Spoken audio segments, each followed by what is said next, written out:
స్తోత్రం. హల్లెలూయా. అందరు కూర్చోండి. ఈ దినం మన యొక్క ధ్యానార్థమై పరిశుద్ధ గ్రంథాన్ని తెచ్చి ఒక వాక్యాన్ని మనం చదువుకుందాం. యెహెజ్కేలు గ్రంథము 36వ అధ్యాయము 11వ వాక్యాన్ని చదువుకుందాం.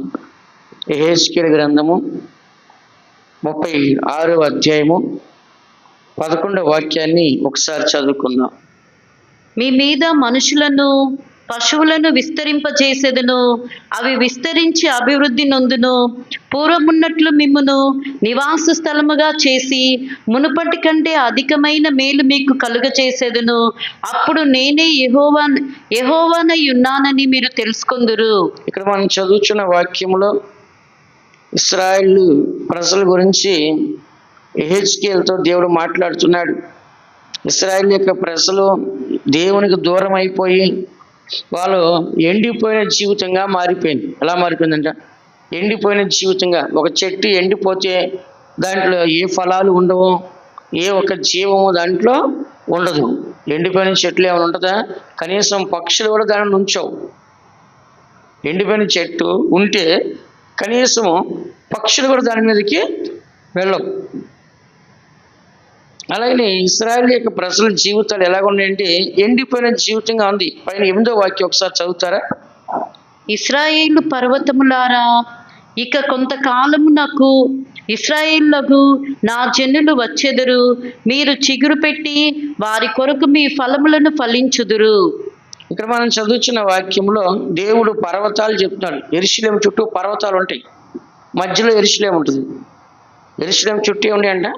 పర్వతాలు ఉంటాయి, మధ్యలో ఏముంటుందంటే యెరూషలేము ఉంటుంది. అందుకే దేవుడు చెప్తున్నాడు యెరూషలేము అంటే ఇశ్రాయేలు పర్వతములారా, ఇక కొంతకాలమునకు ఇశ్రాయేలులకు నా జనులు వచ్చేదరు. ఎక్కడున్నారు అందరూ? బబులోను చేస్తున్నారు. 70 సంవత్సరాలు బానిసలుగా కనబడుతున్నారు. వాళ్ళ దేశం అంతా ఎండిపోయింది, చెట్లతోనూ పాములతో పుట్టతోనూ అంటే పాడుపడిపోయింది. 70 సంవత్సరాలు మనుషులు లేరు. మనం ఒక వారం ఇంట్లో లేకపోతే ఎట్లా ఉంటుంది చెప్పండి? ఇంట్లో దోమలు, ఈగలు, బొద్దింకలు, బల్లిలు, ఎలుకలు ఇల్లంతా ఏం చేస్తాయి? నాశనం చేసిపోతాయి. అంటే ఇల్లంతా ఏం చేస్తాయి? నాశనం చేసిపోతాయి. అప్పుడు మరి 70 సంవత్సరాలు, ఎన్ని సంవత్సరాలు అంట? ఇంకా అసలు ఇల్లు కూడా కనపడవు, అన్ని పాడిపడిపోయి ఉంటాయి. ఆ చెట్లు ఎంతో 70 సంవత్సరాలు ఎంత పెద్దగా ఉంటాయి చెట్లు, ఎంతో పెద్ద చెట్లు అయిపోయి ఉంటాయి. కానీ అలాంటి పరిస్థితుల్లో ఉన్నప్పుడు కూడా దేవుడు వాళ్ళు విడిచిపెట్టకుండా కనికరాన్ని చూపించి ఇశ్రాయేలు పర్వతాలారా, మీరు కొంచెం కాలం వెయిట్ చేయండి. ఇదిగో ఇశ్రాయేలులకు నా జనులకు వచ్చేదరో, మీరు చిగురు పెట్టేదరో, వారి కొరకు మీ ఫలములు ఫలించుడి. కాబట్టి ఇక్కడ చెప్తున్నారు దేవుడు, ఇశ్రాయేలు ప్రజలు వస్తున్నారు, పర్వతాలారా మీరందరూ చిగురు పెడతారు, పండ్లు ఇస్తారు నా ప్రజల కోసము అని దేవుడు మాట్లాడుతున్నాడు. అందుకే మన జీవితం కూడా ఎండిపోయిన జీవితంగా, బానిస జీవితంగా, దేనికైతే దాసులుగా ఉన్నామో, దేని చేత అయితే మనం ఓడిపోయినామో, దేని చేత అయితే మనం బంధించబడి ఉన్నామో, ఆ జీవితంలోంచి దేవుడు మనల్ని ఏం చేయాలనుకున్నాడంటే విడిపించాలని కోరుకుంటున్నాడు. మళ్ళా మంచి పూర్వస్థితికి తీసుకురావాలని కోరుకుంటున్నాడు. మళ్ళా ఆ యొక్క పరిస్థితులన్నీ కూడా చిగురించాలని కోరుచున్నాడు. అవన్నీ కూడా మంచి ఫలాలు ఇవ్వాలని దేవుడు కోరుచున్నాడు. అందుకని మనకి జీవితంలో ఎండిపోయినా సరే ఈ మాసంలో దేవుడు మనల్ని చిగురింప చేస్తాడు. ఏం చేస్తాడంట? ఎండిపోయినా సరే మన జీవితం ఏం చేస్తాడు? దేవుడు చిగురింపు చేస్తాడు. అందుకే ఇక్కడ చదువుచున్నాము, మీరు చిగురు పెట్టి వారి కొరకు మీ ఫలాలు ఫలించుడి. చూసారా, దేవుడు పర్వతాలకి లోయలకి చెప్తున్నాడు, మీరు మంచిగా చెట్లన్నీ కూడా చిగురించి మంచి ఫలాలు వారి కొరకు. ఎవరి కొరకు? ఇశ్రాయేలు కొరకు. ఈ దినాన్న ఆత్మీయ ఇశ్రాయేలు మనం ఎవరంట? వాళ్ళు అక్షరానుసారం ఇశ్రాయేలు, మన ఎవరంట? ఆత్మీయ ఇశ్రాయేలు కదా. కాబట్టి దేవుని బిడ్డలైన మనము, దేవుడైతే తన ప్రజలకి మంచి చేయాలని కోరుచున్నాడు. అయితే ఇక్కడ మనం చదువుతున్న వాక్యములు ఏమని చదువుతున్నాం? 10వ వాక్యం ఏమని రాబోయింది? చదవండి. మీ మీద మానవ జాతిని అనగా ఇశ్రాయేలునందరినీ విస్తరింపజేసేదను. నా పట్టణములకు నివాసులు వత్తురు. పాడైపోయిన పట్టణములు మరలా కట్టబడును. ఇక్కడ దేవుడు చెప్తున్నాడు, మీ మీద మానవ జాతిని అనగా ఇశ్రాయేలునందరినీ విస్తరింప చేసేదను. నా పట్టణములకు నివాసులు వత్తురు. పాడైపోయిన పట్టణం మరలా కట్టబడి. దేవుడు ఎవరు చెప్తున్నాండి? ఆ పట్టణాన్ని చెప్తున్నాడు. యెరూషలేము పట్టణానికి, యెరూషలేము చుట్టూన్న పర్వతాలకి, యెరూషలేము చుట్టూన్న చెట్లకి, ఆయన చెప్తున్నాడు, నా ప్రశ్నల కొరకు మీరు ఫలించాలి. ఎవరి కొరకు అంట? నా ప్రశ్నల కొరకు మీరు ఏం చేయాలి? ఫలాలు ఫలించాలి. నా ప్రశ్నల కొరకు మీరు అన్ని సమృద్ధిగా సిద్ధపరచాలి. ఇప్పుడు మనిషికి దేవుడు ఏం చేశాడు? సృష్టి అంతా చేసిన తర్వాత, అంటే మనిషికి కావాల్సి అన్ని చేసిన తర్వాత మనిషిని సృష్టించాడు. అంటే మనిషిని సృష్టించిన తర్వాత అన్ని సృష్టించాల. లాస్ట్లో సృష్టించింది ఎవరిని? మనిషిని. అన్నీ అయిపోయిన తర్వాత లాస్ట్లో సృష్టించింది ఎవరినండి? మనిషిని. అట్లా ఇక్కడ ఏమన్నాడు దేవుడు? ఇవన్నీ సృష్టిస్తున్నాడు. ముందు చెట్లు, పర్వతాలు, పండ్లు, కాయలు ఇవన్నీ ఏం చేస్తాడంటే సృష్టించి ఆ తర్వాత ఏం చేస్తాడంట? మీరు ఫలించాలని చెప్పి వాటిని చెప్తున్నాడు. ఎవరి కోసమో? ఇశ్రాయేలు కోసం. 9వ వాక్యంలో, నేను మీ పక్షమున ఉన్నాను, నేను మీ తట్టు తిరగగా మీరు దున్నబడి విత్తబడుదురు. నేను మీ పక్షాన్ని ఉన్నాను, నేను గనక మీ వైపు తిరిగితే మీరేమవుతారంట? దున్నబడి విత్తబడతారు అంటున్నాడు. కాబట్టి దేవునికి ఉద్దేశం అంటే ప్రజలందరూ కూడా బాగుండాలని కోరుకున్నాడు. ప్రజలందరూ కూడా మరలా ఫలించాలని, మరలా అభివృద్ధి పొందాలని. ఒకవేళ మన జీవితము పోయిన మాసంలో ఆశీర్వాదం లేకుండా ఉండొచ్చు, కానీ ఈ మాసంలో మాత్రం ఏం చేయాలి? మనము ఆశీర్వాదంగా ఉండాలి. ఒక నెలలో మనం ఆరోగ్యంగా ఉంటాం, ఒక నెలలో మనం సమృద్ధిగా ఉంటాం, ఒక నెలలో చాలా కష్టాలు ఉంటాయి, ఒక నెలలో చాలా సుఖాలు ఉంటాయి కదా. కాబట్టి జీవితం అనేది ఎలా ఉంటుందంటే అప్ అండ్ డౌన్గా ఉంటుంది. అలాగే ఇశ్రాయేల్ ప్రజలు కూడా అంత సమృద్ధిగా లేరు. వాళ్ళు ఎప్పుడు శత్రువుల చేతికి వెళ్ళి వాళ్ళు చేసిన పాపాలకి శిక్షలు అనుభవించి ఎంతోమంది చంపబడి ఎన్నో విధాలుగా నాశనం అయిపోయినారు. ఎందుకు దేవుడు అలా చేశాడంటే వాళ్ళు మంచి వాళ్ళుగా మారాలని. ఎలా మారాలంటే మంచివారిగా మారడానికి, వాళ్ళకి బుద్ధి చెప్పడానికి, వాళ్ళకి హెచ్చరించుకుంటూ దేవుడు వచ్చాడు. 11వ వాక్యంలో, మీ మీద మనుషులను, ఎవరి మీద? ఇశ్రాయేలు మీద కాదండి, పర్వతాల మీద, చెట్ల మీద చెప్తున్నాడు. ఏం చెప్తున్నాడు? మీ మీద మనుషులను, పశువులను విస్తరింప చేసేదను, అవి విస్తరించి అభివృద్ధి నొందును. పూర్వం ఉన్నట్లు మేమును నివాసస్థలముగా చేసి మునుపటి కంటే అధికమైన మేలు మీకు కలుగు చేసేదను. చూసారా, దేవుడు చెప్తున్నాడు అన్నీ విస్తరింపజేస్తా అంటున్నాడు. కాబట్టి దేవుని పిల్లైన మనం కూడా ఒకవేళ దేవునికి దూరంగా ఉండి మన మనస్సు దూరంగానో, మన హృదయం దూరంగానో, మన ఆత్మ దూరంగానో, మన స్వభావం, మన ఆలోచన దూరంగా ఉంటే ఈ సమయాన్ని ప్రభువా ఈ బానిస జీవితం నుంచి నన్ను విడిపించండి, ఫలాని కార్యానికి ఫలాని ఇదికి నేను బానిస అయిపోయానని చెప్పేసి ఎప్పుడైతే మనం దేవుని వైపు తిరుగుతున్నామో దేవుడు ఏం చేస్తాడంటే ఆ బానిస స్థితి నుంచి ఆయన మనల్ని ఏం చేస్తాడంటే విడుదల చేస్తున్నాడు. ఆ బానిస స్థితి నుంచి విడుదల చేసినప్పుడు ఏమంటున్నాడు? మీ మీద మనుషులను, పశువులను విస్తరింపజేసేదను, అవి విస్తరించి అభివృద్ధి నొందును. పూర్వం ఉన్నట్లు మేమును నివాస స్థలముగా చేసి మునుపటి కంటే అధికమైన మేలు మీకు కలగ చేస్తుంది. కాబట్టి దేవుడు మనకి పోయినసారి మేలు చేస్తుందా? చాలే అంటున్నాడా? లేదు, మునుపటి కంటే ఇంకా ఎక్కువ చేస్తారన్నాడు. మనుషులైతే మనం ఇచ్చాను కదా, పద్దాగా వచ్చావేంటి, మన సాయం చేసి కదా పద్దాగా అడుగుతున్నావేంటి, ఎన్నిసార్లు నీకు సహాయం చేయాలని మనం ఇసుక్కుంటాం. కానీ దేవుడు ఏమన్నాడంటే నీకు మునుపట్లో నేను మేలు చేస్తుందా, దానికంటే అధికమైన మేలు చేస్తాను. ఏమన్నా? దానికంటే అధికమైన మేలు, అది కొంచెం నేను చేస్తుంది నీకు, కానీ ఇంకా నేను ఎక్కువ నీకు చేస్తా. అందుకని దేవుని బిడ్డ మనము, దేవుడు మన జీవితంలో ఎప్పుడు మేలు చేయాలో కోరుచున్నాడు. తల్లిదండ్రులు మనల్ని ఏం చేస్తారు చెప్పండి? మేలే చేయాలని కోరుకుంటారు. మరి ఎంత దుర్మార్గులు అయినా కూడా తల్లిదండ్రులు మనల్ని కోరుకుని అంటే నా బిడ్డలు బాగుపడాలి, నా బిడ్డలు బాగుండాలి, నా బిడ్డలు సంతోషంగా ఉండాలి, నా బిడ్డలు ఆరోగ్యంగా ఉండాలి, నా బిడ్డలు ఆశీర్వాదం ఉండాలి, నా బిడ్డలు బాగుండాలని కోరుకుంటారు. అలాగే ఇక్కడ చదువుతున్న వాక్యంలో దేవుడు కూడా తన బిడ్డలని మనల్ని సృష్టించాడు. దేవుడు ముందు సృష్టికర్త తల్లి దేవుడా? చెప్పండి. దేవుడు మనకు సృష్టిని పోలికనిచ్చింది ఆయనే, స్వరూపాన్ని ఇచ్చింది ఆయనే, జీవాన్ని ఊపిరినిచ్చింది ఆయనే. ఆ తర్వాత మన తల్లి శరీరానికి జన్మనిచ్చింది. తల్లి శరీరానికి జన్మనిస్తే మనిషి బ్రతికేస్తాడా? తనకు ఆత్మ కావాలి కదా, ఆత్మ లేకుండా మనిషి బ్రతకడు కదా. కాబట్టి దేవుడు ఒక సృష్టికర్తగా ఉండి ఆయన మనకి ఏం చేస్తాడంటే సమస్తాన్ని మన కొరకు కలుగ చేస్తున్నాడు. ఏది కూడా మనం తక్కువాలని దేవుడు కోరుకోవట్లే, కానీ సర్వము మన జీవితంలో సమృద్ధిగా ఉండాలని దేవుడు కోరుకుంటున్నాడు. అందుకని చదువుతున్న వాక్యములో ఏమని చదువుతున్నామో, మీ మీద మనుషులను పశువులను విస్తరింప చేసి అవి విస్తరించి అభివృద్ధి నొందును. ఏమవుతాయంట? విస్తరిస్తే అంట వాళ్ళు ఏం చేస్తారంట? అభివృద్ధి నొందుతుంది. మనం చేతి పనులు చేస్తాం, కూలి పనులు చేస్తాం, ఉద్యోగాలు చేస్తాం, వ్యాపారాలు చేస్తాం, బిజినెస్లు చేస్తాం, ఇలా ఎన్నో మనం చేస్తున్నాం. అలాగే మనకు ఉన్నది ఏదైతే ఉందో దాన్ని దేవుడు ఏం చేస్తాడంటే ఆశ్రయించి దాన్ని ఏం చేస్తాడంట అభివృద్ధి నొందిస్తాను. పూర్వం ఉన్నట్లు, చూడండి ఇక్కడ రాస్తుంది, పూర్వం ఉన్నట్లు మేము నివాస స్థలముగా చేసి. ఒకప్పుడు యెరూషలేము అంతా కళకళలాడేది. యెరూషలేము పట్టణంలో ప్రపంచం అంతా అక్కడికి వచ్చి పండగ చేసుకునేవాళ్ళు. అలాంటి యెరూషలేము పట్టణం ఎంత చక్కగా ఉందో అలాంటి పట్టణంగా ఏం చేస్తుంటే మరలా నేను మిమ్మల్ని నివాసంగా చేసి మునిపటి కంటే అధికమైన మేలు మీకు కలగ చేసేదను. అప్పుడు నేను యెహోవానై ఉన్నానని మీరు తెలుసుకుందరు. చూడండి, దేవుడు కూడా లాస్ట్లో ఈ మాట ఎందుకంటే తెలుసా, నేను ఏమి చేయకపోతే మీరు నన్ను ఆరాధించరు, మీకు నేను ఏమి చేయకపోతే నేను మీరేమన్నా నన్ను దేవుడిని అనరు, కాబట్టి ఇవన్నీ నేను చేసిన తర్వాత అప్పుడు నేను యెహోవాని మీరు తెలుసుకుంటారు అన్నాడు. కాబట్టి దేవుని బిడ్డ మనము ఈ దినాల్లో ఎవరైనా సరే ఊరికి చర్చికి వస్తారా? ఏమి దేవుడు చేయకుండా, దేవుడు ఏమి ఇవ్వకుండా, లేకుంటే దేవునితో ఏ అవసరం లేకుండా ఎవరైనా చర్చికి వస్తారా? ఎవరు కూడా రారు. కాబట్టి ఈ దినాల్లో మనం ఒక్కొక్క పరిస్థితిని బట్టి, ఒక్కొక్క సందర్భాన్ని బట్టి, ఒక్కొక్క సమస్యను బట్టి ఒక్కొక్క విధంగా దేవుని దగ్గర మనము వచ్చినాం. అయితే ఇక్కడ దేవుడు ఏమంటున్నాడంటే, నువ్వు ఏ విధంగా వచ్చినా సరే వెనకబడితే దేవుడు మరలా నిన్ను వదిలేస్తా అంటలే, కానీ మునిపటి కంటే అధికమైన మేలు. ఏ మేలంట చెప్పండి?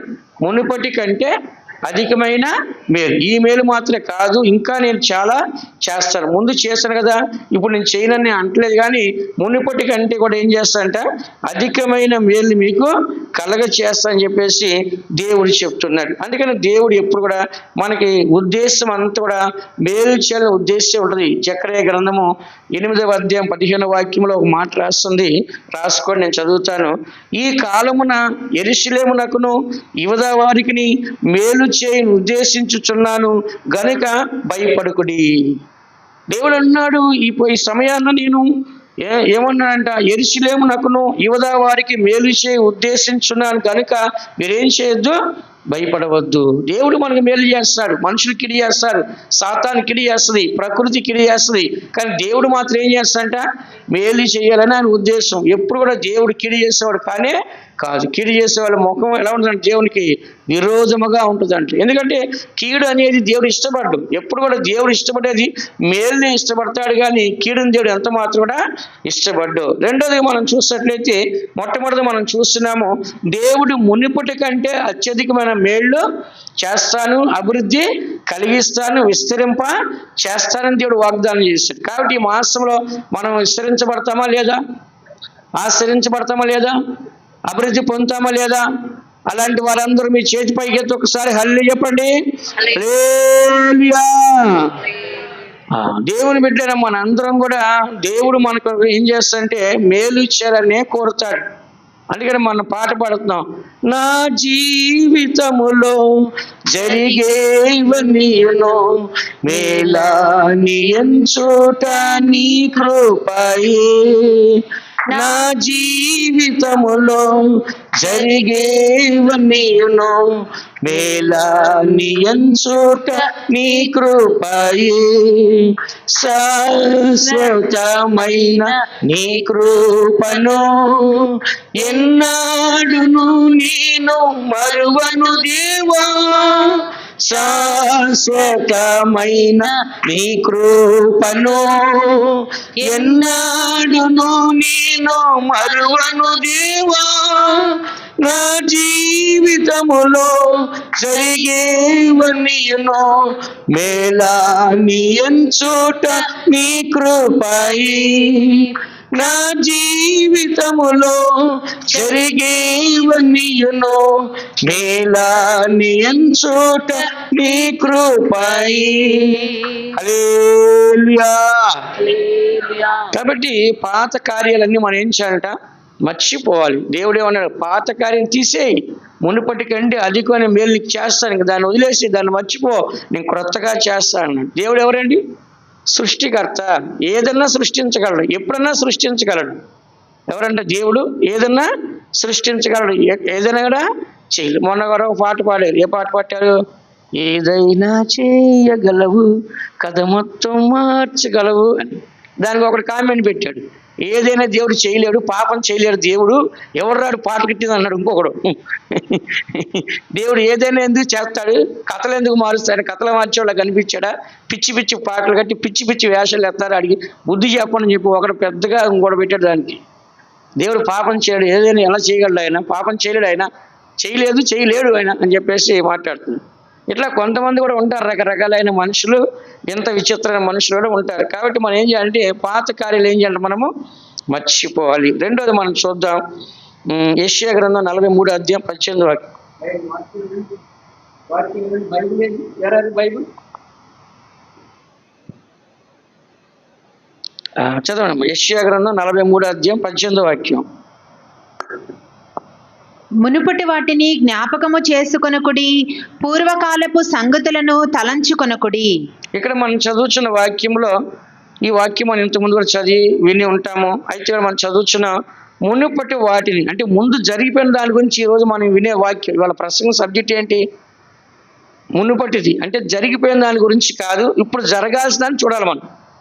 అయ్యో నీ అక్కడ జరిగిపోయింది, నీ ఇలా పోయి కొట్టుకుని నష్టపోయాని, కోల్పోయాని, దాని గురించి దేవుడు చెప్పట్లా. ఇప్పుడు జరగాల్సిన దాని గురించి దేవుడు మాట్లాడుతున్నాడు. మనం జరిగిపోయిన దాన్ని ఏం చేయాలంటే మాటి మాటికి ఎత్తకూడదు పైకి. కొంతమందికి ఏమైనా సమస్య వస్తే ఇక ఎవరు కనపడినా వాళ్ళకి ఏం చెప్తారు, అదే చెప్తారు. ఎవరు కనపడినా ఇంకా అదే వస్తారు నోట్లోంచి. దాన్ని రిపీట్ చేస్తూ ఉంటారు. జీవితం అన్న తర్వాత అన్నీ సంభవిస్తుంటాయి. అన్నీ మనం ఏం చేయాలంటే జీర్ణించుకోవాలి. ఏం చేయాలంట చెప్పండి. చేదైనా ఒక అనుభవం వస్తుంది మనకి. కుటుంబంలో మనకు మనిషే పోతాడు, ఏంటి కుటుంబంలో ఆధారమే పోతుంది, కుటుంబంలో మనకి అసలు ఏమి లేకుండా పోతుంది. అయినా కూడా మనం ఏం చేయాలంటే దాన్ని జీర్ణించుకునే శక్తి మనకు కావాలి. విన్నారా? ఏ స్థితిలో అయినా సరే నేను బ్రతకగలను, ఏ స్థితిలో అయినా సరే నేను నిలబడగలను, ఏ స్థితిలో అయినా సరే నేను జీవించగలను అని ఒక ఇది మనకి ఉండాలి. అందుకని ఇక్కడ చదువుతున్నాము, మునుపటి వాటిని జ్ఞాపకం చేసుకోవద్దు. జరిగిపోయిన దాని గురించి మనం ఏం చేయడంట మాట్లాడకూడదు. మాటి మాటికి జరిగిపోయిన దాన్ని ఏం చేయడం రాసిన బైబిల్లో, ఎత్తిదాన్ని మాట్లాడకూడదు. గొడవలు, కలహాలు ఇవన్నీ వస్తుంటాయి. అందుకని ఏం చేయాలంటే జరిగిపోయిన దాని గురించి మనం ఏం చేయాలంటే మర్చిపోవాలి. ఇక్కడ ఏమని రాస్తుంది? మునుపటి వాటిని జ్ఞాపకము చేసుకొనకుడి, పూర్వపు సంగతులను తలంచుకోవద్దు. జ్ఞాపకం చేసుకోవద్దు, తలంచుకోవద్దు. ఇదిగో నేను ఒక నూతన క్రియ చేయించున్నాను, ఇప్పుడే అది మొలుచును, దాన్ని మీరు ఆలోచింపరా. అరణ్యములో త్రోవ కలగ చేయించున్నాను, ఎడార్లు నదులు పారజేయించున్నాను అంటున్నాడు దేవుడు. కాబట్టి ఇశ్రాయేలు ప్రజలు ఎండిపోయిన జీవితం, ఏ జీవితం అంట? ఎప్పుడు ఎండిపోయిన జీవితమే, ఆశీర్వాదమే ఉండదు వాళ్ళకి. ఎందుకని? దేవుని మాట వినేవాళ్ళు కాదు వాళ్ళు. దేవుని మాట వినేవాళ్ళు అయినప్పుడు వాళ్ళకి దేవుడు అగ్ని స్తంభంగా ఉన్నాడు, మేఘ స్తంభంగా ఉన్నాడు, ఎర్ర సముద్రం పాయలు చేశాడు, ఎర్రదాన్ని పాయలు చేశాడు, బండని చీలు రప్పించాడు, దేవదూతలు ఉంచినాడు, మరి పూరేళ్ళు కురిపించాడు, మన్నా కురిపించాడు. అప్పుడు బాగానే ఉన్నారు వాళ్ళు. తర్వాత ఏమైపోయారంటే వాళ్ళు మారిపోయారు. ఏం చేస్తారంట? మారిపోయి దేవుణ్ణి ఆరాధించకుండా వాళ్ళు ఏం చేస్తారంటే కొన్ని బొమ్మల్లాగా చేసుకొని వాటిలో ఆరాధించుకుంటూ వాళ్ళ ముందుకే వెళ్ళారు. అక్కడ దేవుడు ఏం చేస్తాడంటే నన్ను మర్చిపోయారు, నేను అన్నీ చేసి నేను కదా, అంత గొప్ప ఐగుప్తుని నాశనం చేసి మిమ్మల్ని బయటికి రప్పించాను కదా అని చెప్పేసి దేవుడు ఏం చేస్తాడంట మాట్లాడుతుంది. నిన్న ప్రార్థనలో ఉన్నప్పుడు పెద్దక్క ఒక మాట అడిగాను, పాస్టర్ గారండి మోషే గొప్ప నింద భాగ్యం ఎంచుకున్నాడు కదా, పోయిన వారం మీరు ప్రసంగం చేశారు, అతను చంపేశాడు కదా, అది ఒక పెద్ద నిందగా మారింది. ఆ రాజు ఇంట్లో ఉన్న రాజయోగాన్ని ఆ ఒక్క తప్పు వలన, ఆ నింద వలన వదిలేసి పారిపోయాడు కదా, పారిపోయి అతను సర్వస్వాన్ని కోల్పోయాడు కదా ఒక్కదాని కోసం, ఎందుకని అని అడిగిందని. అప్పుడు నేను చెప్పానమ్మా, ఆయన్ని పెంచింది హెబ్రీ స్త్రీ. ఆమె ఎవరంటే తన తల్లి. ఆమె చిన్నప్పటి నుంచి ఆయనకి అన్నీ నేర్పించేసింది. మనం హెబ్రీలు రా, వీళ్ళు ఐగుప్తులు రా, మనం బానిసలకి ఉన్నామరా అని చెప్పేసి వాళ్ళ అమ్మ అన్నీ నేర్పించింది. అందుకని మోషే పెద్దవాడైనప్పుడు ఏమని రాసిందంట? మోషే పెద్దవాడైనప్పుడు ఐగుప్తు ధనము కంటే ఇశ్రాయేలు ప్రజలతో, దేవుని ప్రజలతో నింద అనుభవించడమే గొప్ప భాగ్యం ఎంచుకుని అప్పుడు తెగించి ఇక హెబ్రీయుడికి అన్యాయం చేసినప్పుడు హెబ్రీయుడిని కాపాడి ఐగుప్తుని చంపేశాడు. చంపేసి ఏం చేశాడు? ఇసుకలో పాతి పెట్టేశాడు, సమాధి భూస్థాపన వరకు చేస్తాడు ఆయన. అది వేరే వాడు చూశాడు. మళ్ళీ మరుసటి రోజు మోషే అక్కడికి వచ్చాడు. మళ్ళీ గొడవ దొరుకుతున్నప్పుడు మోషే అక్కడికి వెళ్ళాడు. అప్పుడు వాడు అడిగాడు, నిన్న వాడిని చంపి పాతి పెట్టినట్లు నన్ను కూడా చంపాలనుకుంటున్నావా అనగానే ఇంకా మోషేకి భయం వచ్చింది. ఓ పెద్ద నింద పడిపోయింది నా మీద అని. అప్పుడు అక్కడి నుంచి వెళ్ళిపోయి మళ్ళీ 40 సంవత్సరాలు అతను మళ్ళీ గొర్రెలు కాసి ప్రజల్ని ఎలా నడిపించాలంటే ముందు గొర్రెల ట్రైనింగ్ అనమాట. ఎక్కడంటే గొర్రెల ట్రైనింగ్ ఇచ్చి దేవుడు 40 సంవత్సరాలు. అక్కడి నుంచి మళ్ళీ అదే మోషే ఎక్కడికి వచ్చాడు, మళ్ళీ ఐగుప్తుకి వచ్చాడు. ఎక్కడైతే నిందించబడ్డాడో, దూషించబడ్డాడో, అవమానపరచబడ్డాడు, మళ్ళీ అక్కడికే వచ్చి అద్భుతాలు చేసేవాడిగా కనబడి తన ప్రజల్ని 20 లక్షల మందిని ఒంటి చేతి తీసుకుని బయటికి వచ్చాడు కదా. కాబట్టి దేవుని బిడ్డలైన మనము మన జీవితంలో ఎన్నో జరిగిపోతాయి. అంతేగాని అలా జరిగింది కదా నేను ఐగుప్తుకి వెళ్ళను అన్నాడా? నేను వెళ్ళను ఐగుప్తుకి, నేను ఇక్కడే ఉంటాను, నేను నన్ను చంపేస్తారేమో, వాళ్ళందరూ నేను బాగా నోటెడ్ మోషే అంటే రాజుకు ఇంట్లో మంచి నైపుణ్యం గలవాడిని అన్ని విషయాల్లో, కాబట్టి నన్ను చంపేస్తానని భయపడ్డా? భయపడలా. దేవుడు సర్వ అధికారం ఇచ్చాడు. ఫరో నిన్ను ఏమి చేయలేదని చెప్పాడు దేవుడు. ఫరోకి నిన్ను దేవుడిగా చేస్తా అని చెప్పాడు దేవుడు. కాబట్టి నిజంగా ఈ యొక్క సత్యాన్ని మనం చదువుతున్నాం. మునుపటి వాటిలో మనం జ్ఞాపకం చేసుకోకూడదు. అదాక ఆ రోజు క్వశ్చన్ అడిగిందని. కాబట్టి మోషే ఆ నింద ఏంటి అని అడిగింది. ఆ నింద అదేనమ్మా, మరి తన మీద ఆ నింద పడింది, కానీ అతను భయపడలేదు, వెళ్ళిపోయాడు, మంచిగా జీవించాడు. అటు తర్వాత మళ్ళీ దేవుడు ఎక్కడైతే నువ్వు నిందించబడ్డావో మళ్ళీ అక్కడికే తీసుకొచ్చి మోషే నిజమైన దేవుడిగా చేసి, నాయకుడిగా చేసి, అదే మోషే ఏం చేస్తాడు, ఐగుప్తిని సర్వనాశనం చేసి, ఆ ఐగుప్తి సర్వసేనాని ఎర్ర సముద్రంలో సర్వనాశనం చేసి బయటకు వచ్చింది కదా. కాబట్టి దేవుడు మన జీవితంలో గొప్ప కార్యాలు చేయడానికి మనకు తోడుగా ఉంటాడు. మన జీవితంలో వెనక తిరిగి మనం చూడకూడదు, ముందుకే వెళ్ళాలి. మనం ఎప్పుడు వెనకబడిపోయిన ఆలోచనలు, వెనకబడిపోయిన ప్రవక్తన, వెనకబడిపోయిన పద్ధతులు ఇలాంటివి మనకు ఉండకూడదు. కానీ రోజు రోజుకి ఏం చేయాలి, మనం ముందుకే వెళ్ళాలి. లోకాన్ని చూస్తే పాతగా ఉందా, కొత్తగా ఉందా? చెప్పండి. లోకాన్ని చూస్తే పాతగా ఉందా, కొత్తగా ఉందా? రోజు రోజుకి మారిపోతుంది. ఒక ఫోన్ పట్టుకుంటే ఈ రోజు ఉండేది రేపు ఉంటలేదు, దాంట్లో అవన్నీ మారిపోతుంది. దాన్ని ఎలా చేయాలో అర్థం కావట్లేదు నాకు కూడా. కొన్ని నేను చేయాలంటే అప్డేట్ అవ్వగానే అన్నీ మారిపోతున్నాయి. ఇక నేను దాన్ని ఆఫ్ చేసి నాకు కష్టమైపోతుంది. ఎందుకు చెప్తాను ఇదంతా కూడా? దేవుని బిడ్డలు మనము మన జీవితంలో పాత కార్యాలు మర్చిపోవాలి. పాత అసలు ఆలోచన కూడా తలంచకూడదండి. ఏం చెప్పాడు దేవుడు ఇక్కడ? మునుపటి వాటిని ఏం చేయొద్దు, జ్ఞాపకం చేసుకోవద్దు, పూర్వపు కాలం సంగతులు ఏం చేయొద్దంట, తలంచుకోవద్దు. నేను చేసే నూతన కార్యాన్ని చూడండి.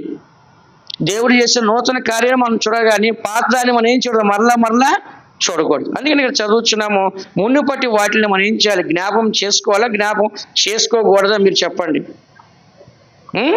చేసుకోకూడదు.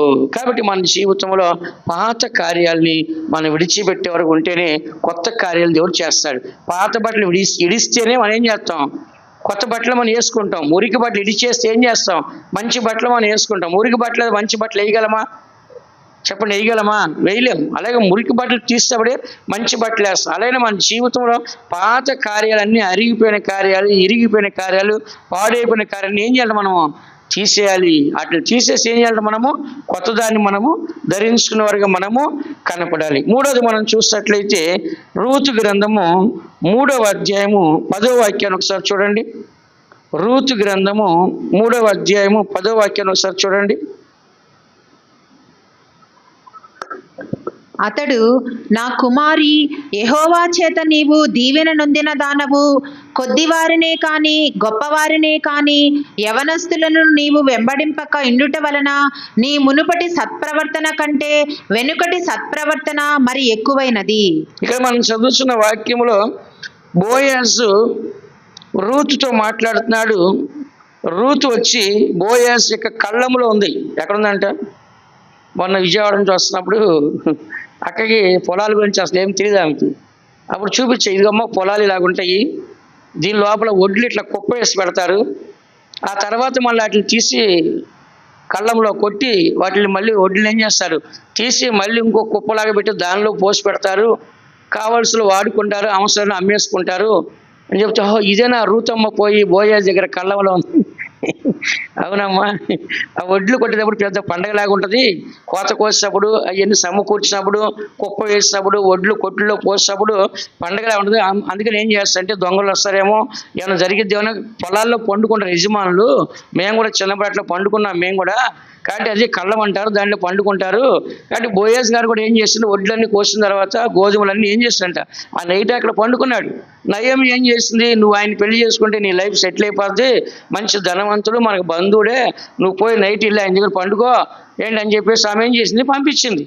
కానీ ఆయన ఏమంటున్నాడంటే ఇక్కడ చాలా చక్కగా మాట్లాడుతున్నాడు బోయసు, యెహోవా చేత నీవు దీవెన నొందిన దానవు, కొద్దివారిని కానీ గొప్పవారిని కానీ యవనస్తులను నీవు వెంబడింపక ఇన్నుటి వలన నీ మునుపటి సత్ప్రవర్తన కంటే వెనకటి సత్ప్రవర్తన మరి ఎక్కువ ఉంది. దీని అర్థం ఏంటి చెప్పండి మీరే. మునుపటి సత్ప్రవర్తన కంటే వెనకటి సత్ప్రవర్తన అర్థం ఏంటి చెప్పండి.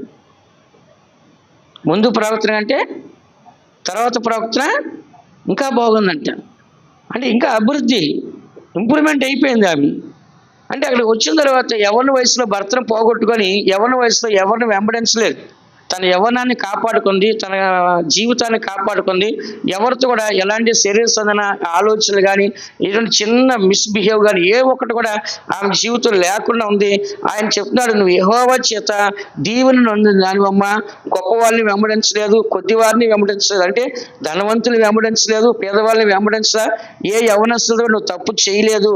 కాబట్టి నీ యొక్క మునుపటి సత్ప్రవర్తన, ఏ ప్రవక్త అంట, మంచి ప్రవక్తన. సత్ప్రవక్తన అంటే ఏమంట, మంచి ప్రవక్తన. మునుపటి సత్ప్రవక్తన కంటే వెనకటి సత్ప్రవక్తన మరి ఎక్కువైంది. కాబట్టి భయపడొద్దు, నేను నీకు మంచి అబ్బాయిని చూసి పెళ్లి చేస్తా అని చెప్పాడు ఆయన. ఏం చెప్పాడంట, మంచి అబ్బాయిని చూసి ఏం చేస్తాను, రేపు పెళ్లి చేస్తాలే అమ్మ అని చెప్పాడు.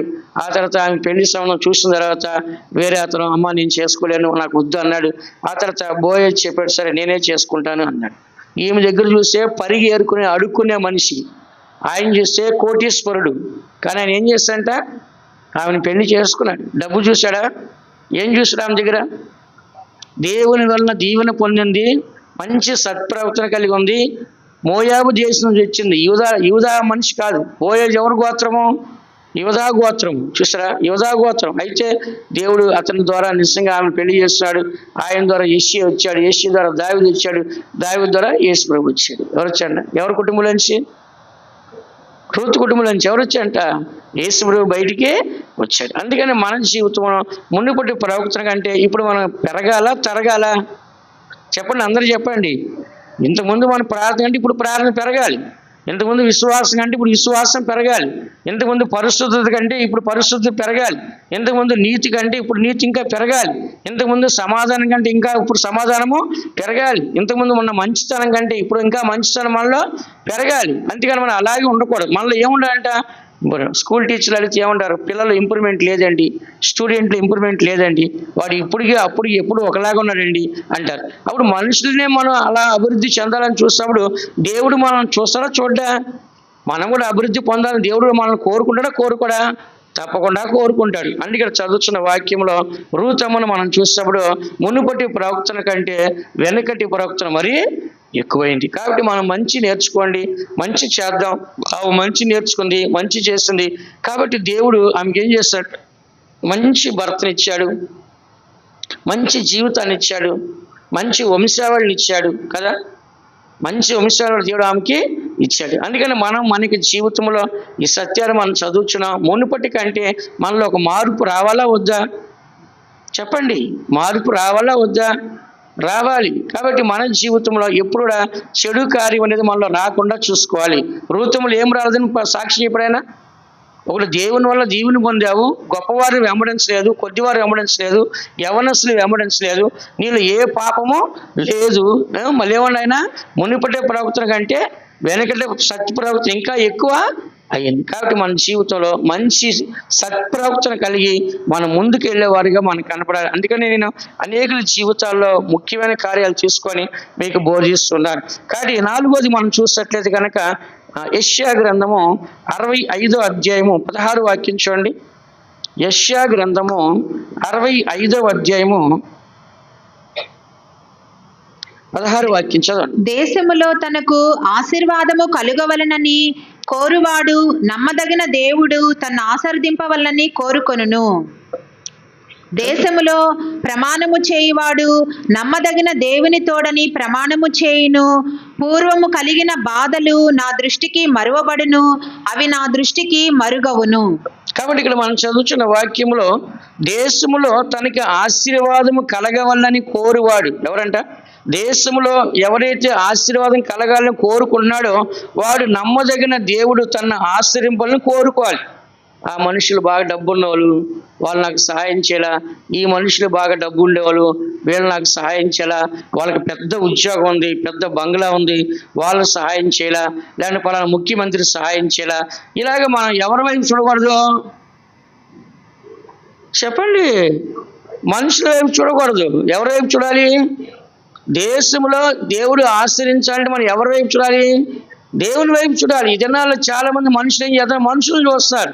వాళ్ళు ఏం సాయం చేయాలా, వీళ్ళని సాయం చేయాలా, వారెవరు పట్టించుకోవాలా, వీళ్ళెవరు పట్టించుకోవాలా అని చెప్పి ఏం చేస్తారంటే వాళ్ళ జీవితంలో ఏది కూడా పొందలేని స్థితిలో ఉండగల కారణం అంటే మనుషుల దగ్గర ఆశిస్తున్నారు. ఎవరి దగ్గర అంటే? కానీ ఇక్కడ ఏమని రాస్తుంది వాక్యంలో? దేశములో తనకు ఆశీర్వాదం కలగవల్లని ఎవడైతే కోరుకుంటున్నాడో వాడు నమ్మదగిన దేవుడు తన్ను ఆశ్రయించవాలని కోరుకోవాలి. ఎవరిని కోరుకోవాలి? దేవుని కోరుకోవాలి. అంటే దేవుని ప్రార్థన చేయాలి. ప్రభా, ఈ దేశంలో నన్ను ఆశ్రయించే నమ్మదగిన దేవుడివే నీవే, కాబట్టి నన్ను ఏం చేయాలి? నీవు ఆశ్రయించని కోరుకోవాలి. దేశంలో ప్రమాణం చేయవాడు నమ్మదగిన దేవుని తోడని ప్రమాణం చేయను. దేశంలో ఎవరైతే ప్రమాణం చేస్తాడో వాడు ఏం చేయాలంట? నమ్మదగిన దేవుని తోడని ఏం చేయాలంట? ప్రమాణం చేయను. అయితే దేవుడు ఏమంటున్నాడు? పూర్వము, వినండి, పూర్వము కలిగిన బాధలు నా దృష్టికి మరువబడును, అవి నా దృష్టికే మరుగవును. దేవుడు మన జీవితంలో ఎన్ని బాధలు అయితే వచ్చినాయో, ఎన్ని బాధలు అయితే మనం పెట్టబడ్డామో, ఎన్ని బాధలు అయితే మనం అనుభవించున్నామో వాటన్నిటిని కూడా దేవుడు ఏం చేస్తాడంట? మర్చిపోతాడు. ఒకటి దేవుణ్ణి పెట్టిన బాధలు. ఎవరిని పెట్టిన బాధలు అంట? ఎవరు పెట్టారు దేవుణ్ణి? దేవుని మనుషులు పెట్టిన బాధలు కదా. దేవుడు సౌలుని రాజుగా చేసేందుకు ఏం చేశాడంట? చాలా దుఃఖపడ్డాడంట. సౌలుని రాజుగా చేసేందుకు చాలా దుఃఖపడ్డాడు. ఆ విషయం తెలుసుకున్న సమూయేలు కూడా రాత్రంతా దుఃఖపడి ఏడ్చి రాత్రంతా ఏం చేశాడు? ప్రార్థన చేశాడు. మరి ఇశ్రాయేలు ప్రజలు మాత్రం కాదు, ఆది కాలంలో దేవుడు ఏమన్నాడు? నరులు భూమి మీద చెడిపోయారని తన మనసును నొచ్చుకొని నరులను చేసేందుకు పశ్చాత్తాపడ్డాడు దేవుడు. దేనివలన? దేవుడు కూడా బాధపడుతున్నాడు, దేవుడు కూడా దుఃఖపడుతున్నాడు. కాబట్టి దేవుడు ఏమన్నా అంటే ఆయన్ని మనం బాధ పెట్టిన బాధలను కూడా ఆయన ఏమన్నా అంటే ఏమని అంటున్నాడు? ఆయన పూర్వము కలిగిన బాధలు నా దృష్టికి మరువబడును, అవి నా దృష్టికి మరుగవును. కాబట్టి దేవుడు ఎప్పుడు కూడా చూసేట్లయితే ఆయన క్షమించేవాడిగా కనబరుస్తాడు. 17వ వాక్యం చూడమ్మా. ఇదిగో నేను క్రొత్త ఆకాశమును కొత్త భూమిని సృజించుచున్నాను, మునుపటివి మరువబడును, జ్ఞాపకమునకు రావు. మునుపటి మరువబడును, జ్ఞాపకమునకు రావు. మనం కూడా ఏం చేయాలి? జరిగిపోయిందని ఏం చేయాలంటే పద్దాక ఎవరో ఏం సరే మన ఇంటికి వచ్చి ఏం చేయాలి? ఫస్ట్ అలాగ జరిగింది, ఇలాగ జరిగింది, ఏం చేస్తాం మనము? దాన్నే చెప్పుకుంటాం. ఏం చేస్తాంట? దాన్ని మనం ఏం చేస్తాంట? పదే ఏం చేస్తాం మనము? చెప్పుకున్నాం. దేవుడు ఏమన్నంటే పాతది మర్చిపోండి. ఏం చేయాలంట? బైబిల్ ఏమన్నా పాతది గతించను, సమస్తము క్రొత్త వాయువు. పాత మనం మర్చిపోయి దాన్ని విడిచిపెట్టాలి, దాన్ని ఇంకా గుర్తు చేసుకుని దాన్ని పట్టుకోవాలి మనము. ఇప్పుడు పనికిరాని వస్తుంది, ఒక పేపరు, ఒక వస్తువు, దాని పాతదాన్ని ఏం చేస్తాం? చెత్తకుబలు పడేస్తాం. చెత్తకుబలు బయట తీసుకెళ్ళి ఏం చేస్తాము? పారేస్తాం. అట్లనే మనలో కూడా మన మనసులోనో, మన హృదయంలోనో, మన ఆత్మలోనో, మన శరీరం ఎక్కడైతే ఉందో పాతదాన్ని తీసేస్తే దేవుడు కొత్త కార్యం చేస్తాడు. నువ్వు పాతదే పెట్టుకుని కూర్చుంటే దేవుడు కొత్త కార్యం ఎక్కడ చేస్తాడు? నువ్వు పాతదాన్ని లోపల పెట్టుకుంటావంటే ఇంకా కొత్త కార్యం చేయడానికి దేవుడు ఖాళీ లేదు కదా అక్కడ. అది బయటకు వస్తేనే కొత్త దేవుడు చేస్తాడు. అందుకే చిన్నాన్న గుర్తుపెట్టుకోండి, పాతవన్నీ మనం ఏం చేయాలంటే అది బాధ అవ్వచ్చు, దుఃఖం అవ్వచ్చు, వేదన అవ్వచ్చు, దాన్ని మర్చిపోవాలా, జ్ఞాపకం ఉంచుకోవాలా? చెప్పండి, మర్చిపోవాలా, జ్ఞాపకం ఉంచుకోవాలా? దేవుడు తన బాధను మర్చిపోతున్నాడు. దేవుడు మనకు కలిగిన బాధను ఏం చేస్తాడంట? మర్చిపోయి దాన్ని ఏం చేస్తాడంట? తొలగిస్తాడు. ఇక్కడ మనం చదువుచున్నాము. ఆ తర్వాత యోబు గారు కూడా మనం చూద్దాం. యోబు గారు కూడా మనం చూసినట్లయితే మునుపటి కంటే కూడా అధికంగా ఆశ్రయించబడ్డాడు. యోబు గ్రంథం 42వ అధ్యాయం 12వ వాక్యం. 42:12. యెహోవా ఏబును మొదట ఆశీర్వదించినంత కంటే మరి అధికముగా ఆశీర్వదించెను. అతనికి 14,000 గొర్రెలను, 6,000 ఒంటెలను, 1000 జతల ఎడ్లును, 1000 ఆడుగాడిదలను కలిగెను. ఇక్కడ మనం చదువుతున్నాం, యెహోవా ఏబును మొదట ఆశీర్వదించిన దానికంటే మరీ అధికముగా ఆశ్రయించాడంట. ఏబు ఎందుకు ఆశ్రయించబడ్డాడు? చెప్పిన పోయిన వాళ్ళు నీతిని యథార్థతని వదులుకోలేదు. నేను చచ్చినా చస్తా, సాగు వచ్చినా రాని, మరణం వరకు కూడా ఏం చేస్తాను, యథార్థ నీతినే వదిలిపెట్టన్నాడు. అందుకని అతనికి యథార్థ నీతికి ఎవరు ఓడిపోయారండి? ఫస్ట్ ఏబు చేతిలో ఘోరంగా ఓడిపోయింది ఎవరు? సాతాను. అసలు పంది వేసింది ఎవరు? సాతానే పంది వేసింది. దాని ఓటమి అదే కోరుకుంది. ఎవరు ఓటమంట? సాతాను ఓటమి ఎవరు కోరుకంట? సాతానే కోరుకుంది. సరే దేవుడు ఓకే అని సిగ్నల్ ఇచ్చాడు, తీరా వెళ్ళి అన్ని రకాలుగా పెట్టి అన్ని చంపేసి అన్ని నాశనం చేసింది. కానీ ఏవో ఒకటే డైలాగ్ కొట్టాడు, ఒకే ఒక డైలాగ్తో అంతా ఫినిష్ చేశాడు. దేవుడే ఇచ్చాడు, దేవుడు స్తోత్రం, నాకేం సంబంధం లేదు అన్నాడు. దేవుడే ఇచ్చాడు, దేవుడు ఇస్తాడు, దాన్ని నేను ఎందుకు బాధపడాలి, అది నాది కాదు, అది నాది కాదు, దేవుడిది అది అన్నాడు. అంతే. ఒక్క దెబ్బతో సైతం షాక్ అయిపోయింది. ఆ దెబ్బతో అన్ని ప్రయత్నాలు చేసింది, ఓడిపోయింది, పారిపోయింది. దేవుడు ఏం చేస్తాంట, నువ్వు నిలబడ్డావు కాబట్టి ఇంకా నీకు డబల్ ఇస్తాను. ఏమనంటే రాసింది కదా, మొదట ఆశీర్వదించిన దానికంటే మరీ అధికముగా ఏం చేస్తాను దేవుడు అతనికి ఆశ్రయించాడంట. ఎన్ని గొర్రెలు అంట?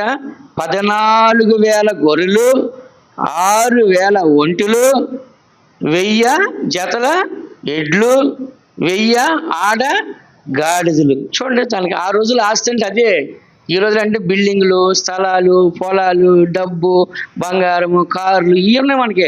అప్పుడు వాళ్ళకి ఆస్తి అంటే ఏంటి? నిన్న పెద్దక్క అంటుంది ప్రార్థనలో, పాస్టర్ గారు వాళ్ళకి ఎందుకు దేవుడు అన్ని పూరేళ్ళు ఇవ్వాలి, వాళ్ళకి అందరికీ గొర్రెలు ఉంటాయి కదా, మేకలు తినేచ్చు కదా అంటుంది. అమ్మ, వాళ్ళు తింటే ఒక్కరోజుకి అన్నీ అయిపోతాయి, వాళ్ళ ఆస్తి అదే. అవి తినరు, వాళ్ళు ఫ్రీగా వచ్చేది చూస్తారు, చేపలు గేపలు. అందుకనే వాళ్ళు అవన్నీ తినలేదమ్మా, వాళ్ళు తింటే మొత్తం ఖాళీ అయిపోతాయి 20 లక్షల మంది. కాబట్టి వాళ్ళకి అన్నీ ఉన్నాయి, కానీ వాళ్ళ ఆస్తి అది, అది వండుకొని తినరాలో. వాళ్ళు తినేది ఏంటి? ఫ్రీగా సముద్రం చేపలు వస్తాయా, నదిలో చేపలు వస్తాయా, ఫ్రీగా ఇంకేమైనా వస్తాయా అని చూస్తుంటారు. కాబట్టి తినాలంటే తినేసి ఎంతోసేపు పట్టదు, కానీ వాటితో వాళ్ళని మేపలేడు దేవుడు. అందుకే రోజు ఏం చేస్తాడంట, పూరేళ్ళు పంపించాడు, మన్నాను పంపించాడు. అంత బలంగా వాళ్ళని పోషించిన వాళ్ళు ఏం చేస్తాడంట, సనుక్కొని 20 లక్షల మంది దారిలోనే చచ్చిపోయారు కదా. దారిలోని 20 లక్షల మంది చనిపోయారు. ఎందుకు చెప్తున్నా అంటే, దేవుని కోపం వచ్చినప్పుడు దేవుడు ఎవరని చంపుతాడు. చంపాలి అనుకున్నప్పుడు దేవుడు ఏం చేస్తాడు, వీళ్ళు దుర్మార్గులు, వీళ్ళ వలన అంతా నాశనం అవుతుందంటే దేవుడు చంపుతాడు, చంపడా?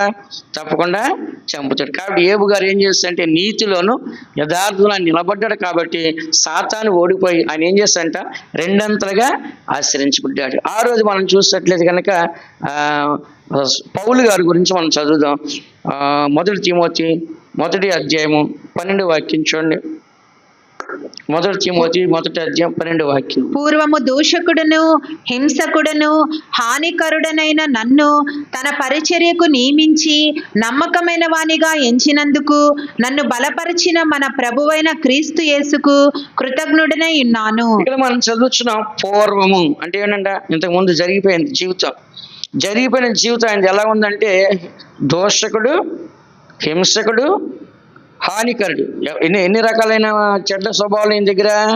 దోషకుడు, హింసకుడు, హానికరుడు. అలాంటి నన్ను ఏమన్నట్టంట, అలాంటి నన్ను పూర్వము ఇలాంటి నన్ను తన పరిచర్యకు నియమించి. చూడండి, ఇలాంటి ఒక దుర్మార్గుడిని దేవుని సేవ చేయడానికి దేవుని స్థానంలో పెట్టాడు. ఎవరు సేవ చేయడానికంట? దేవుని సేవ చేయడానికి దేవుని స్థానంలో పెట్టి దెయ్యాలు వెళ్ళగొడుతున్నాడు, రోగులను స్వస్థపరుస్తున్నాడు, చనిపోయిన వాళ్ళు లేపుతున్నాడు, పరలోక సువార్తను ప్రకటిస్తున్నాడు, సత్యాన్ని బాగా బోధిస్తున్నాడు. ఇలాంటి ఒక ఉన్నతమైన సేవని దేవుడు ఎవరికి ఇచ్చాడంట? పౌలు గారికి ఇచ్చాడు. ఎవరికి ఇచ్చాడంట? దేవుడు ఎవరికి ఇచ్చాడంట? ఈ ఉన్నతమైన సేవను ఎవరికి ఇచ్చాడంట? పౌలు గారికి దేవుడు ఇచ్చాడు పూర్వము. అందుకని మనం కూడా ఒకనొక కాలంలో ఎలా ఉండి ఉంటాము?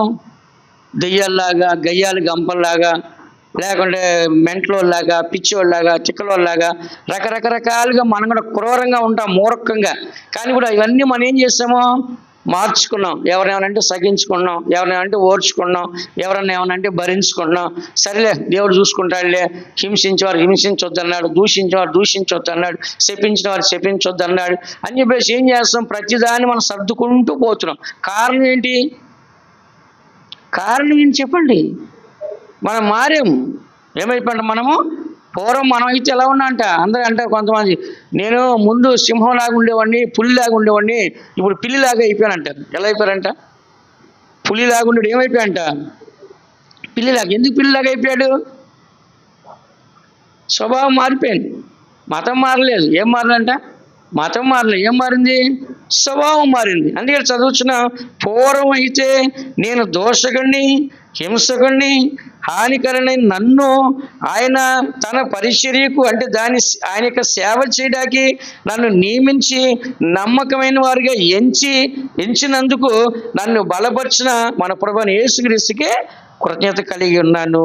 కాబట్టి దేవుడు చూడండి, అంత దుర్మార్గుడిని మనస్సంతా మార్చి, హృదయంతో మార్చి, తన జీవితాన్ని మార్చి, దేవుని ఉన్నతమైన సేవ చేయడానికి దేవుని స్థానంలో ఆయన్ని పెట్టి, దేవుని సేవ అంతా ఆయన చేతికి అప్పగించి, అతను నమ్మకమైన వాడిగా దేవుడు ఎంచాడు. ఎంచినందుకు దేవుడు ఆయన్ని బలపరిచాడు.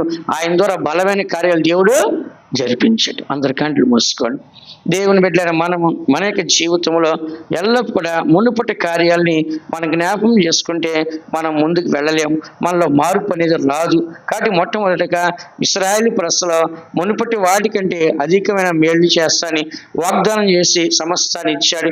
రెండోదిగా మునుపటి వాటిని మనకు జ్ఞాపకం చేసుకోదు విన్నాం. మూడోదిగా మునుపటి సత్ప్రవర్తన అంటే వెనకటి సత్ప్రవర్తన ఎక్కువైంది విన్నాం. ఐదోది మనం చూసినట్లయితే కనుక, నాలుగోది మనం చూసినట్లయితే పూర్వము దేవుడు ఏం చేస్తాడంటే అన్ని బాధల్ని మర్చిపోతున్నాడు. ఐదోది దేవుడు ఏం చేస్తాడంటే యోబుని ఆశ్రయించున్నాడు.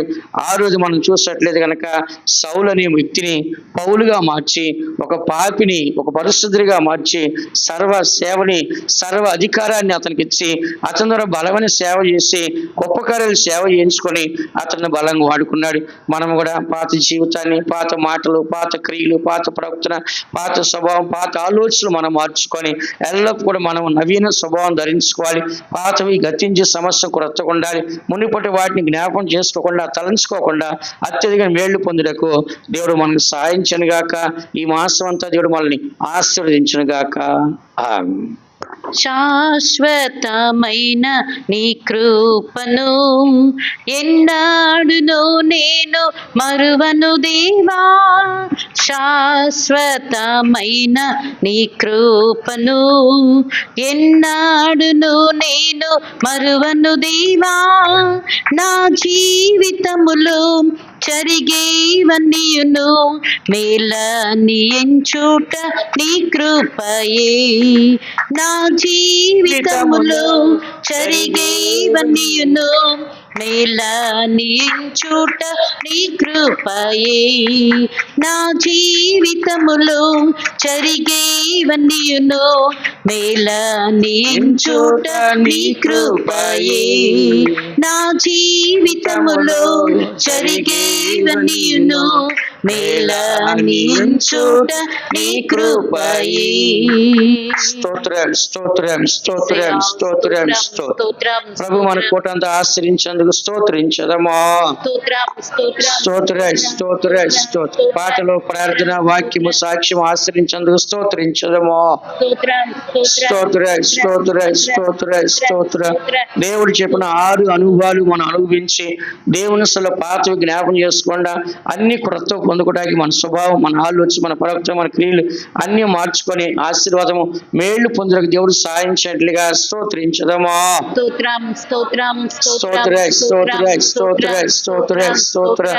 ఈ మాసం అంతా వాక్యానుసారంగా జీవించి, వాక్యం ద్వారా నెరవేర్చి, వాక్యం ద్వారా మన ఆశీర్వాదం పొందడానికి ఈ మాసంలో మన ఆశీర్వాదంగా ఈ మాసం అంతా దీవించినట్లుగా స్తోత్రించదమా. స్తోత్ర, స్తోత్ర, స్తోత్ర. బోయజు రూతుని ఏమన్నాడు? యెహోవా వలన దీవెన నొందిన దానివి మునుపటి సత్ప్రవర్తన కంటే వెనుకటి సత్ప్రవర్తన మరీ ఎక్కువ అని చెప్పారు. కాబట్టి మనం దేవుని చేత దీవించబడాలి. రెండోది సత్ప్రవర్తన మనకి ఎక్కువగా ఉండాలి, అది ఇంకా పెరుగుతూ ఉండాలి. దేవులకు సాధించేట్లుగా స్తోత్రించదమా.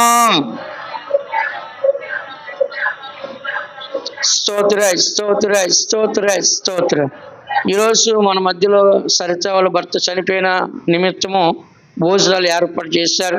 సరితను ఆదరించాలి. తల్లి గాను తండ్రి గాను భర్త గాను సమస్యలను చాలుగుండి తన ఒంటరి జీవితంలో ఒంటరైన వాడు 1000 మంది దగ్గరని చెప్పినట్లుగా అలాంటి ఒక బలాన్ని ఆ బిడ్డకు అనుగ్రహించి ఆ బిడ్డను ఆదరించినట్లుగా మన సంఘంలో తనను బలపరచట్లుగా స్తోత్రించదమా.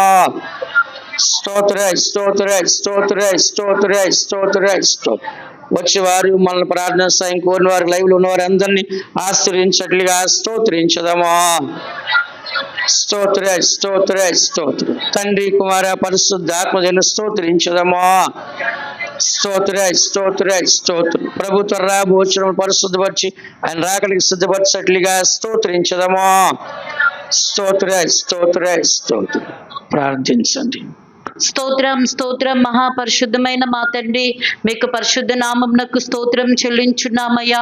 గడిచిన మాసమంతయు కూడా ప్రభా నీ కృపలో మమ్మల్ని కాపాడి నిత్యము మాకు తోడుగా ఉండి మీరు మమ్మల్ని నడిపించిన నీ మహాదయ కొరకు, కనికరం కొరకు, కృప కొరకు మీకు స్తోత్రం తండ్రి. ఈ యొక్క నూతన మాసంలో మీరు మమ్మల్ని ప్రవేశపెట్టి ఉన్నారు ప్రభా. ఈ దినమందు పునరుత్థాన దినమందు నీ సన్నిధానం చేరి యొక్క మాసమందు ప్రభా నిన్ను స్తుతించడానికి, నిన్ను గణపరచడానికి అయా, నిన్ను ఆరాధించడానికి మీరు మాకు ఇచ్చిన కృప కొరకు మీకు స్తోత్రం తండ్రి. ఇంతవరకు మా యొక్క ఆరాధన మీరు భారం వహించి నడిపించున్నారు. పాటల ద్వారా నీ నామం మహిమపరచబడుటకును తండ్రి, మీ యొక్క ఆత్మలో మేము ఆనందించుటకును సంతోషించుటకును నీ కృప వెంబడి కృపను పొందుకోవడానికి మీరు మాకు ఇచ్చిన దయ కొరకు మీకు స్తోత్రం ప్రభా. మీరు చేసినటువంటి మేళ్లను ఉపకారములను ప్రభా మేము తలంచి నీ యొక్క సన్నిధానంలో కృతజ్ఞతాస్తుతులు చెల్లించుటకు మీరు మాకు ఇచ్చిన కృపని కొరకు స్తోత్రం చెల్లించున్నాం తండ్రి. దేవా మీకు స్తోత్రం ప్రభా. ఈ యొక్క ఉదయకాల సమయంలో తండ్రి అయా, మేము నీ ఉన్న వాక్యానుసారమైన జీవితాన్ని చేసే కృపను మీరు మాకు అనుగ్రహించండి. అవును ప్రభా, మునుపటి కంటే అధికమైన మేలును మీరు మాకు కలుగు చేస్తానని సెలవిచ్చారు కనుక మా యొక్క జీవితంలో ఉన్నటువంటి పాత కార్యములన్నిటిలో నుంచి మేము విడుదల పొందుటకు, పాత యొక్క జీవితాన్ని మేము విడిచిపెట్టి ప్రభా నూతనమైనటువంటి ఒక జీవితాన్ని ప్రభా అయా పొందుకోవడానికి మీరు మా కృపను అనుగ్రహించండి తండ్రి. ఈ యొక్క నూతన మాసంలో ప్రభా అయా నూతనమైన జీవితాన్ని, మా జీవితంలో ఉన్న పాతవి అన్నిటిని మేము మరచి ప్రభా నూతనమైన జీవితాన్ని చేసే కృపను ప్రభా మీరు మాకు అనుగ్రహించమని వేడుకొంచున్నామయ్యా. మీరు మా యొక్క జీవితంలో మేలు చేయ దేవుడుగా మీరు మాకు తోడుగా ఉన్నారు కనుక ఎల్లప్పుడూ నీ యొక్క మేలును మేము పొందుకొని ప్రభా జీవించే కృపను మీరు మాకు అనుగ్రహించమని వేడుకొంచున్నా.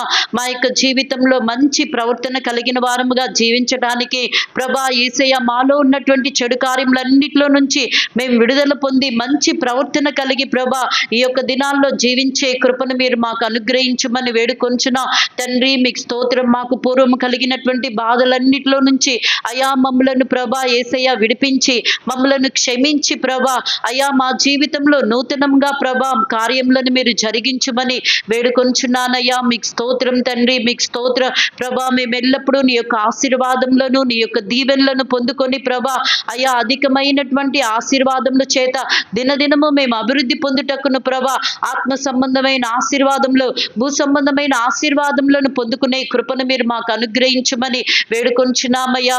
మీరు మాకు అనుగ్రహించినటువంటి ప్రభా యొక్క సేవని యొక్క జీవితంను మేము ఎల్లప్పుడూ నీ ఎడల నమ్మకం కలిగి జీవించే కృపను మీరు మాకు అనుగ్రహించమని వేడుకొంచున్న అయా. మీకు స్తోత్రం తండ్రి. మేము ఎల్లప్పుడూ కూడా నీకు కృతజ్ఞత కలిగిన వారముగా అయా మేము మా యొక్క జీవితంలో నీ కొరకు జీవించి ప్రభా అయా నీ యొక్క మేళ్లను ఉపకారములను పొందుకొని ప్రభా అయా నీ యొక్క ఆశీర్వాదములను మేము పొందుకొని ప్రభా జీవించే కృపను మీరు మాకు అనుగ్రహించమని వేడుకొంచున్నా. వచ్చిన బిడ్డలందరినీ మీరు ఆశీర్వదించండి ప్రభా.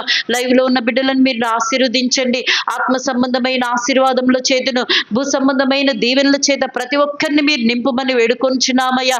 ప్రతి వారి కుటుంబాల్లో ఉన్నటువంటి ప్రతి కష్టములన్నిటిలో నుంచి విడుదల పొంది ప్రభా నీ కొరకు జీవించి ప్రభా నీ రాకడ వచ్చినప్పుడు ప్రభా మేమందరం కూడా ప్రభా నీ సంపూర్ణ పరిశుద్ధత కలిగి నిన్ను ఎదుర్కొనే ధన్యతను మాకు అనుగ్రహించమని యేసయ్య పరిశుద్ధ నామం అడిగి వేడుకొంచున్నాను తండ్రి. మన ప్రభుని యేసుక్రీస్తు కృపయు, తండ్రి దేవునికి ప్రేమయు, పరిశుద్ధాత్మక సహవాసం మనకి లైవ్ లో ఉన్న వారికి, పరిశుద్ధులకి, ప్రభు రాకడ వరకు తోడైంది గాక. హల్లెలూయా, హల్లెలూయా, హల్లెలూయా. అందరికి స్తోత్రం, స్తోత్రం. ఈ వారం అన్ని ప్రార్థనని దయచేసి అందరూ వచ్చి అన్ని ప్రార్థనలో పాల్గొనండి. స్తోత్రం. సండే స్కూల్ ఉంది, పిల్లలందరూ ఉండండి. భోజనం ఉంది, భోజనం చేసి అందరూ వెళ్ళండి.